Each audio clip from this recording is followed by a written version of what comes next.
Hello मंगलवार, स्वागत है आपका मांगा एक टीवी चैनल पर। तो आज हम एक्सप्लेन करने वाले हैं द विलियनेस गेम ऑफ पनिशमेंट की एपिसोड नंबर 23। एपिसोड की शुरुआत वहीं से होती है जहां से पिछला एपिसोड एंड हुआ था। हम देखते हैं जाओ को और यानू को जो कि बीच सीट के बाजार में घुस चुके होते हैं और वहीं पर जाके आराम से कपल की तरह बिहेव कर रहे होते हैं। जाओ आई उनको हनी कहते हुए कहती है कि हनी देखो, यहाँ पर बाजार में कितनी अच्छी चीजें बिक रही है, हमें तो यहाँ पर सब कुछ खरीदना चाहिए, क्या कहते हो? यानू अनकंफर्टेबल फील करके हाँ में जवाब देता है। जाओ और यानू एक अच्छे कपल की तरह वहाँ पर सीट बाजार में घूम रहे होते हैं और सारी चीजें जाओ खरीद रही होती है जो उसको पसंद आ रहे होते हैं। सीट्स के बाजार में जितने सारे लोग रहते हैं वो सब जाओ को और यानू को देख रहे होते हैं कि ये दोनों कपल कितना ज्यादा अच्छे हैं और एक दूसरे का कितना ख्याल रख रहे हैं और कितना चीजें खरीद रहे हैं। तो कहता है कि माय लेडी, आपने बहुत सारी चीजें खरीद लिया है, मुझे लगता है कि आप बस कर देना चाहिए था। जाओ हंसते हुए कहती है कि इसमें कोई बड़ी बात नहीं, ये मेरे पैसे है और मैं अपने पैसों को खर्च करना अच्छे से जानती हूँ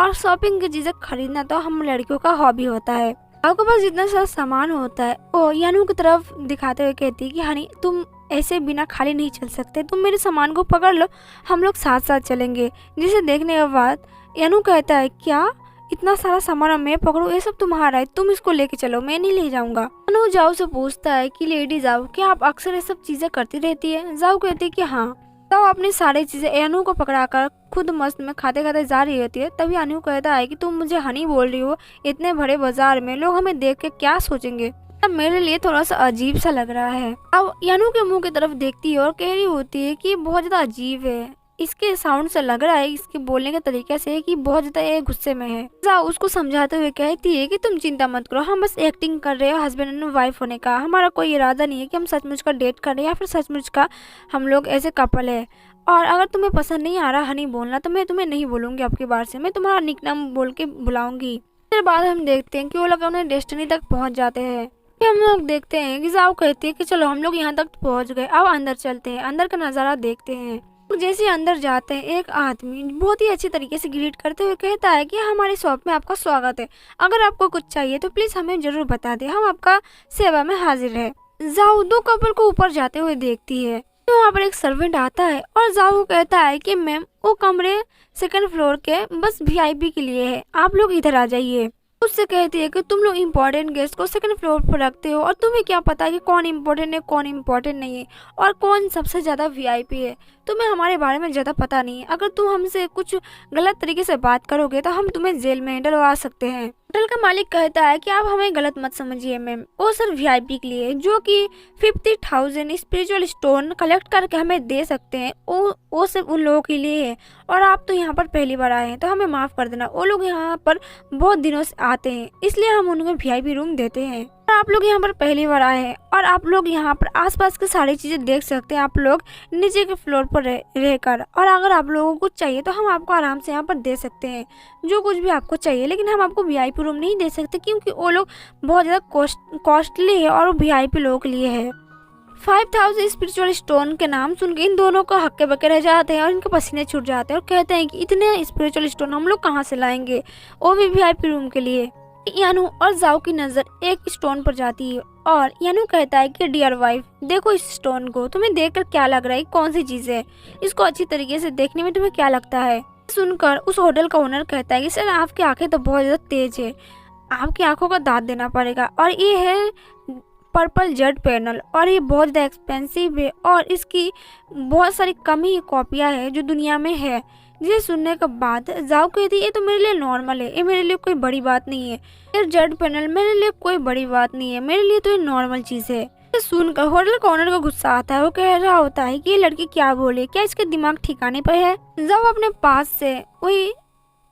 पर्पल जेड पैनल निकालती है जो कि लॉर्ड अनु ने जाओ को दिया था कुछ टाइम पहले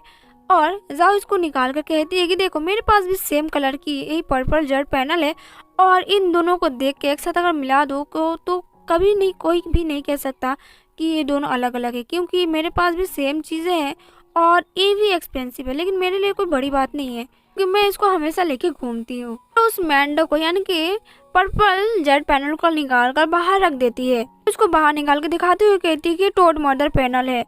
और ये पर्पल कलर का है जो कि हमेशा अपने मुंह में एक मोती लेके रहता है। जिसे सुनने के बाद तो जो हाउस का ओनर रहता है उसका मुंह खुला का खुला रह जाता है और कहता है क्या पर्पल जोड़ पैनल, तुम्हारे पास पर्पल जोड़ पैनल है, वो भी सबसे बड़ी वाली, मतलब ये कैसे हो सकता है? पर्पल जोड़ पैनल जो है बहुत ज़्यादा एक्सपेंसिव है, 10 साल में एक बार वो आता है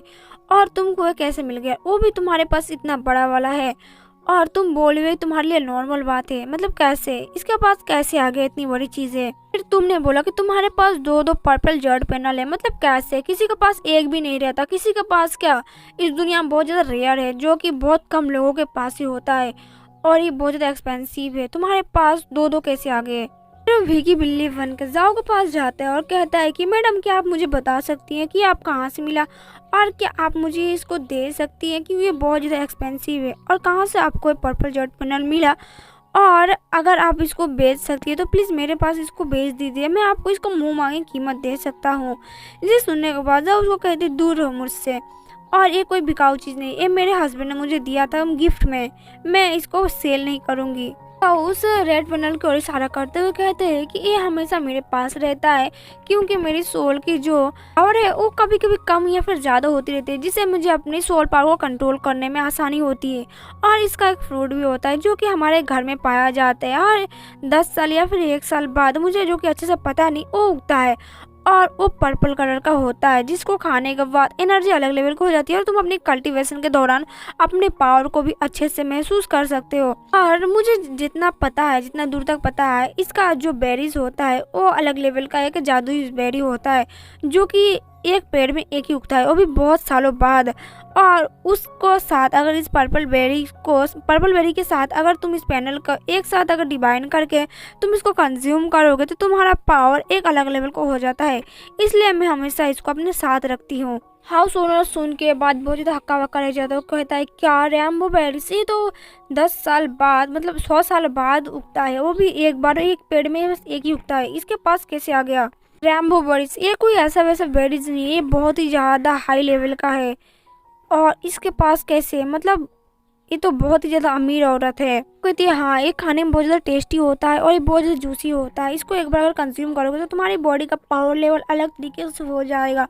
और तुम्हारी बॉडी सोर्स भी कल्टीवेशन भी एक लेवल आगे चली जाएगी और जिस दौरान तुम्हारी जो केंद्रीय इंद्रिय पावर होती है वो भी बढ़ जाती है और तुम्हारा कल्टीवेशन का पावर लेवल हो जाता है। जाओ कहती तुम्हें कुछ और चाहिए, मैं तुम्हें कुछ और बता दूँ, तुम्हारी शॉप में वैसे भी कुछ ले जाने लायक नहीं है, सारी सस्ती चीज़ें पड़ी है तो मैं क्या ही खरीदूँ, तुम्हें ये बताओ। जैसे सुनकर जो शॉप ओनर होता है वो कहता है अरे यार इसके पास तो बहुत ज़्यादा क्रिस्टल है, मतलब ये तो पूरा शॉप कर मेरा खरीद कर ले चली जाएगी, मैं क्या करूँ? तो मेरा मन करता है मैं तुम्हारा सारा शॉप ही एक साथ में खरीद सकती हूँ। जिसे सुनने के बाद तो शॉप ओनर माफ़ी मांगता है और कहता है कि मैडम हमें माफ़ कर दीजिए, मुझसे गलती हो गई,